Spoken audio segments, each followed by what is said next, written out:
ہم سب یہاں بیٹھے ہیں اس کمرے میں، اگر اس دروازے کے باہر ایک شدت کی آواز پیدا ہو تو ہماری انسٹنکٹ یا سادہ لفظوں میں انسانی فطرت کیا ہے کہ ہم فوراً پہلے پلٹ کے دیکھیں گے، اگر کچھ دکھائی نہ دے تو ہم کھڑے ہو کے دیکھنے کی کوشش کریں گے. لیکن ایک فوجی جو ہے، اس طرح دھماکے کی آواز ہونے سے اس کا پہلا ری ایکشن کیا ہوگا؟ فوراً زمین پہ لیٹ جائے گا، اٹھ کر کھڑا ہو کے کبھی نہیں دیکھے گا.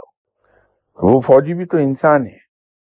فرق کہاں آیا ہے کہ اس کی ٹریننگ نے، اس کی تعلیم نے اس کی اس فطرت کو بدل کے اس کو ریپلیس کر دیا ہے ایک اور چیز سے.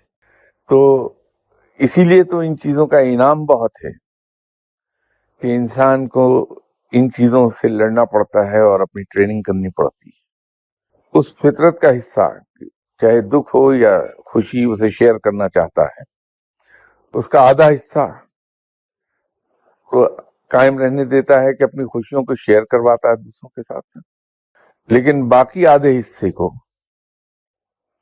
وہ اپنے کنٹرول میں لے آتا ہے اور اس خوبصورتی سے چھپاتا ہے کہ کسی کو پتہ ہی نہیں چلتا کہ یہ دکھی بھی ہے. یہ جو اسے قابو میں لانے کے لیے انسان کو محنت کرنا پڑتی ہے، اسی کا اجر اللہ سے اس کا بے پایا ملتا ہے.